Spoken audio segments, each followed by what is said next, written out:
It was March of 1960 when more than 1,000 students from Claflin and South Carolina State, two historically black colleges, marched to the town square in Orangeburg, South Carolina. They are protesting segregation. Fire hoses were turned on them, and hundreds of arrests were made. One of those arrested was a young SC State student from Sumter. He'd been named the youth president of his local NAACP chapter at age 12. Now, in college, he was one of the organizers of the sit-in, and his name was James Clyburn. Sitting in the Orangeburg County Jail that March day, Clyburn met the woman he would go on to marry, Miss Emily England. They remained married for 58 years until her death last September. Next month, James Clyburn turns 80. He's never stopped fighting for civil rights. It's a nice story, a love story, but one that belies the dark, painful reality that change is slow in this country. As police hit protesters with rubber bullets and pepper spray this week, and thousands of Americans are arrested on the streets of our cities, it starts to feel like we haven't come very far at all. In times of great struggle and pain, we often look to history to guide us. Congressman James Clyburn has lived that history. He's serving his 14th term in the House of Representatives as a Democrat representing South Carolina's 6th District. As Majority Whip, he is the highest-ranking black legislator in Congress. Be steady. Stay focused. I'm Tremaine Lee. This is Into America. And today, a conversation with Congressman James Clyburn.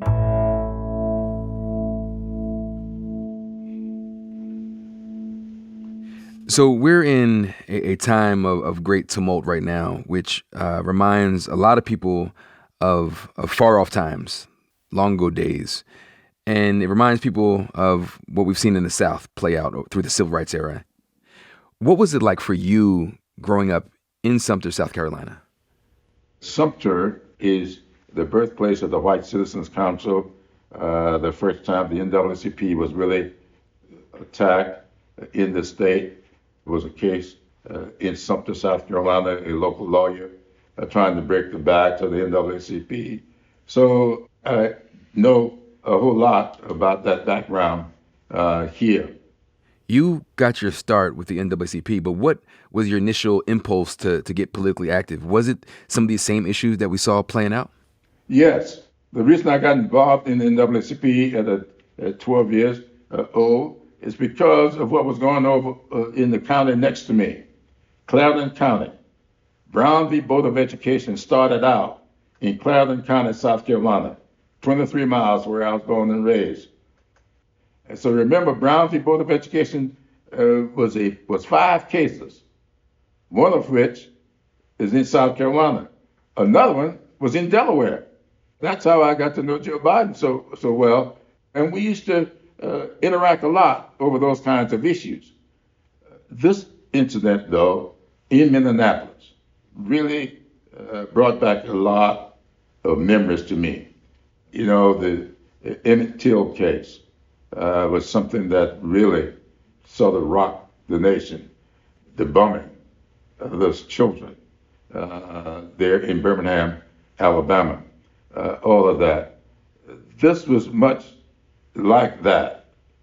And I don't know, I can't explain it because Walter Scott was shot in the back, running away from police officers there in my district, in North Charleston, South Carolina. Those 9 souls murdered in the basement of Emmanuel AME Church. That, to me, was as egregious as it gets. In both those incidents, though, the communities came together. Why is it, then, that we had this kind of reaction here in Minneapolis? I think it's because a climate has been created in this country that people feel is being stacked against them. And so when I cried out in my caucus meeting saying that this is an opportunity for us to restructure things in that vision of liberty and justice for all. Mitch McConnell went on the floor of the United States Senate and chastised me by position. While we finalized the CARES Act, the House parachuted in with miscellaneous liberal demands and completely unrelated to COVID-19. One senior House Democrats called the virus a tremendous opportunity to restructure things to fit our vision. So we ignored the left-wing wish list and we stayed serious, and the CARES Act is still helping Americans bridge these temporary shutdowns. As if what I was saying is something that I had no right to say, that I have no right to have a vision for this country. But I want to back away from that. The healthcare system in this country needs to be restructured. The education system needs to be restructured. The judicial system needs to be restructured. And that, to me, is why people are reacting the way they are reacting, because they know that this president has created a climate in this country that stacks things against them. That's what is going on here. That's why people are reacting the way they're reacting, not just in Minneapolis, but all across this country and around this world. That, to me, it makes this different. But why are we still here? I understand that this is an example of all the symptoms of a core here, but after all these years, we're still dealing with these same issues. This president or not, we're still dealing with them. Why? Simply because in this country, progress moves like a pendulum on the clock. This country moves left for a while, then it goes back right, and it goes back left again. That is just the way this country's always been. But I always say to young people, just remember this. When the country is going from right to left, it passes through the center. When it's going from left back right, it passes through the center. And what keeps this country relatively stable is the fact that it camps out in the center twice as much as it camps out left or right. So this country went left when it elected Barack Obama. And it started immediately to go back to the right. 8 years later, we elect Donald Trump. I don't believe that the people who voted for them had any idea that they would see this guy take this country so far right until it threatens its mere existence. I sincerely believe that this country, if it doesn't course correct in this election, we have seen the crumbling of the foundation that has made this country what it is. For young activists and organizers who are braving COVID-19, they're coming out into the streets because they believe that George Floyd, but other black folks in this country need justice. How would you advise them to move in this moment when you have all of these other forces? How would you guide them through this moment? When I met my wife in jail, I was protesting. So I know what it is to protest.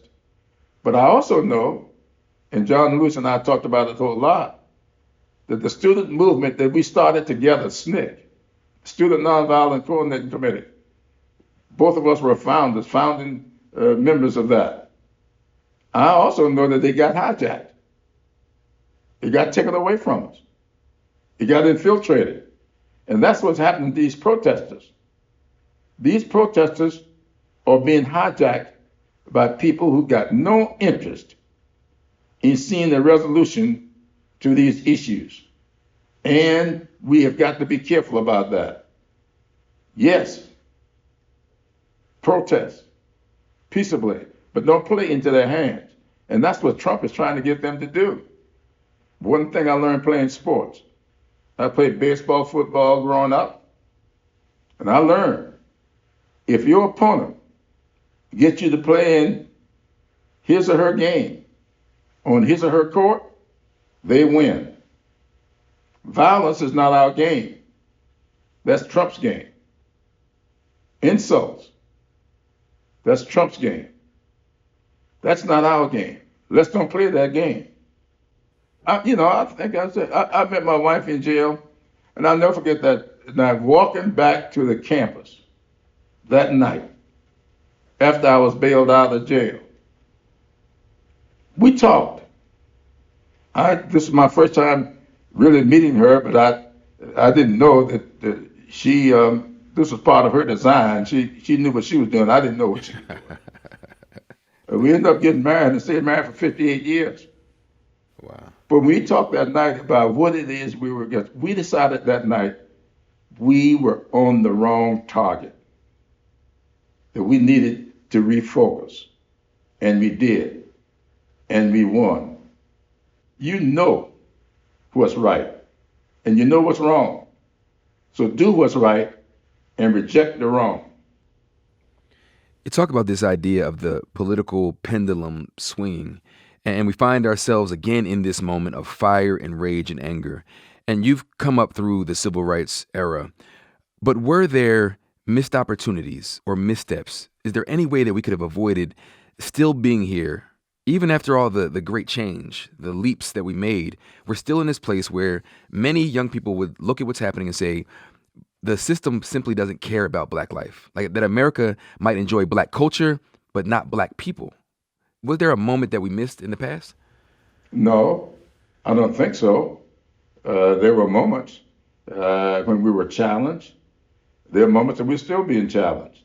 The country as a whole has its challenges. I always say that we can be no more nor can we be any less than what our experiences allow us to be. And so that being Black in America gives you a set of experiences that's different from anybody else's. You know, my favorite animal is a turtle, and I keep them on throughout my office. You will find a couple of hundred turtles in my possession because I stay focused. I tell people, the race does not go to the swiftest, but who endureth to the end. Be steady, stay focused. Sir, you've been steady for a very long time and focused, and you are the highest ranking Black member of Congress, and you've chaired the Congressional Black Caucus. And I want to ask you, what do you see as your responsibility in this moment? Our responsibility within the next 30 days is to put forth a comprehensive set of legislative actions and go out to the public, explain to them what we're doing. Let's take one for instance. Hakeem Jeffries is doing good work with his chokehold. He's been trying to get that bill passed how long? Hadn't gotten it passed, but he hadn't given up. I think he's gonna get it passed now. We gotta get rid of these laws that were passed. One they call Stand Your Ground. You and I both know that that law unleashed vigilantism out here against Black people. That's what got Trayvon Martin killed. We need to get those laws off the books. We got to professionalize policing in this country. We hire police officers because they look the part, and many times without the proper training. The policing in this country needs to be professionalized. Why is it that doctors and lawyers have to maintain periodic training, PE courses and all that kind of stuff, and we don't require anything like that for police officers? They have much more public contact than these other professions.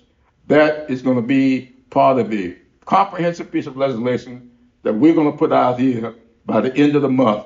That's what we're going to be doing. Do you think that you'll actually be able to move things through, given the tone, tenor, and stance of this administration? Yes, I do. Not because Trump wants it, but I believe if a big enough groundswell comes out here, we already passed. The bulk of all of this is past the House. It's in the HEROES Act. Enough pressure out here, if the thing gets put on the docket over in the Senate, I think it'll pass the Senate. And public pressure is everything. And I think this president can be forced to sign it from the public. The public's got to get engaged in this. You know, I'm fine in my congressional district. They know I'm going to fight for this.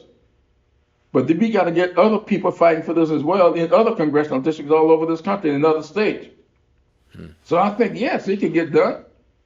But if it doesn't, then hopefully we'll have a new president who will understand why it must get done and get it done in the first 100 days of his administration. Congressman Clyburn, you mentioned a new president.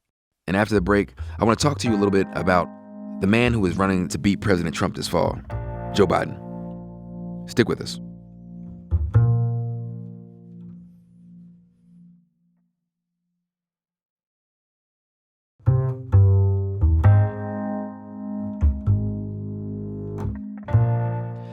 So, Congressman, you've been credited, along with a bunch of your constituents, especially black folks in South Carolina, in really reinvigorating Joe Biden's campaign.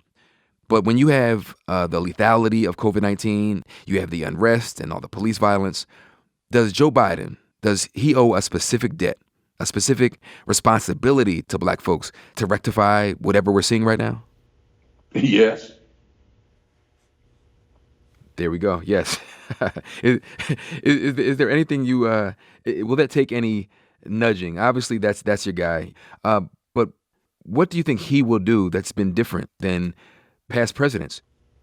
Well, we do things incrementally. A lot of people, I don't call it gradualism. I think incrementalism is something that I think we ought to really give respect to. Barack Obama did something with health care that had been on the docket of every president since Theodore Roosevelt, not Franklin Roosevelt, Theodore Roosevelt. It's been around for 100 years, universal access to health care. Joe Biden has already said if he's elected, he will build upon the Affordable Care Act. And I want to say something here that I probably shouldn't bring this up, but I will. That 1994 crime bill that people keep trying to wrap around Joe Biden's neck, I wish people would really take the time and look at what the crime bill was when we passed it in the spring of 1994 and what the crime bill became after Newt Gingrich took over the House of Representatives in the fall, November of 1994. The crime bill, 1994 crime bill today has the same name, but it's not the same bill. Community policing, 200,000 cops on the street, that's gone. The violence against women was in that act. Now, much of that came back. The assault weapons, gone. We outlawed a lot of mandatory sentences. The mandatory sentencing didn't come in the 1994 crime bill. That came in 1986. But people got it all conflated. And so what I'm saying that elections have consequences. People would say, though, that regardless of how it changed, a lot of folks still voted for it.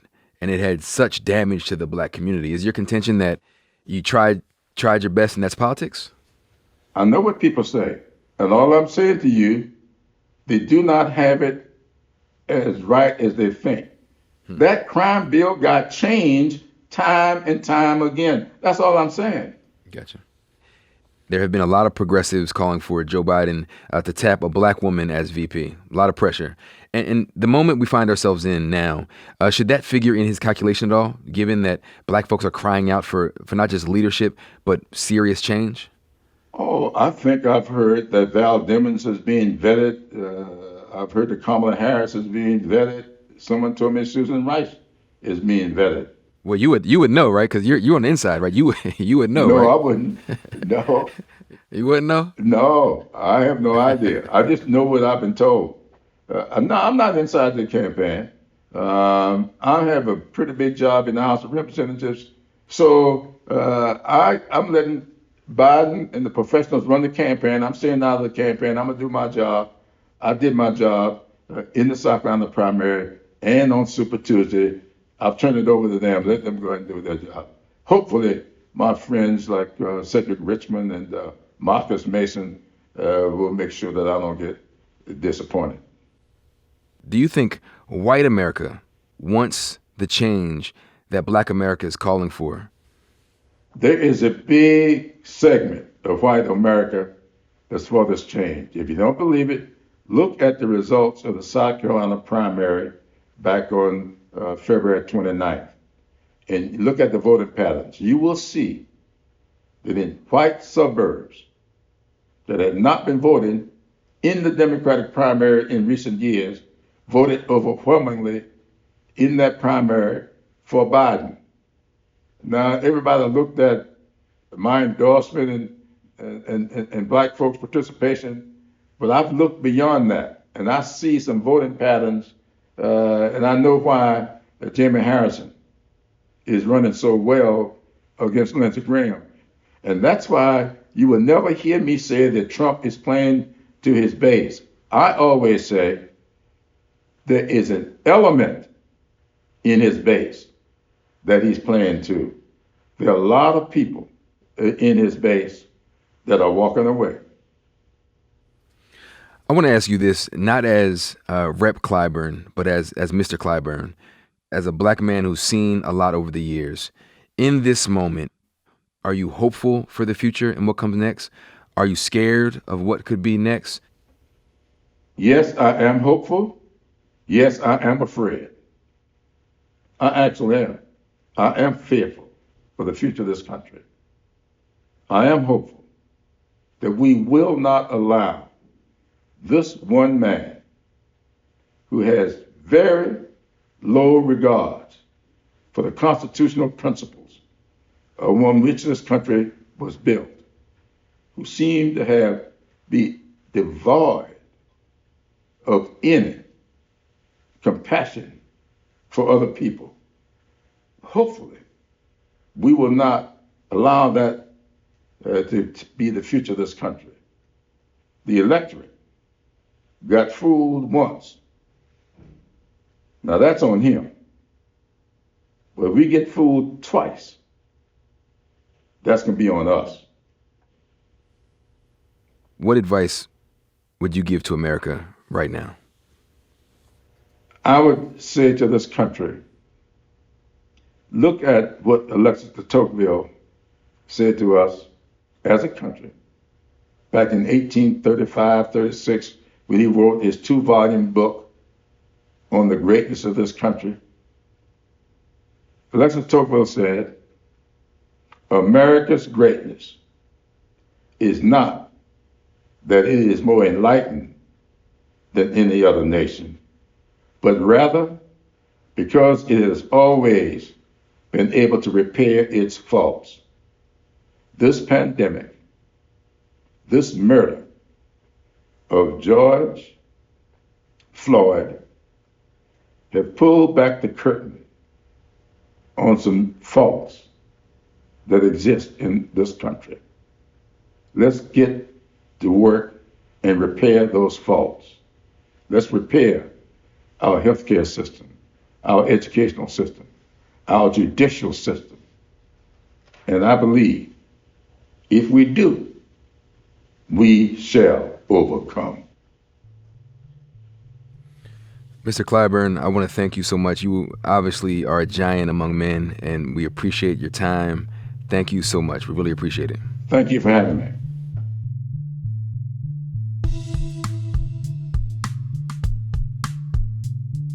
Congressman James Clyburn is Majority Whip and a Democrat representing South Carolina's 6th Congressional District. It's been about 2 weeks since George Floyd was killed. 2 weeks of anger and anguish and pain. But also 2 weeks of America wrestling with itself over who we've been, who we are, and for some, who we're striving to become. The Into America team has worked hard this past week to unpack what this moment actually means for all of us. And we thank you, truly, for joining us along the way. And check your podcast feeds this weekend. We've got a look at the fight between religious freedom and public health that is playing out all across the country as a result of coronavirus. That episode drops Saturday. Into America is produced by Isabel Angel, Allison Bailey, Aaron Dalton, Max Jacobs, Barbara Rabb, Claire Ty, Aisha Turner, and Preeti Varathan. Original music by Hannes Brown. Our executive producer is Ellen Frankman. Steve Lichtai is executive producer of audio. I'm Tremaine Lee, We'll be back again tomorrow.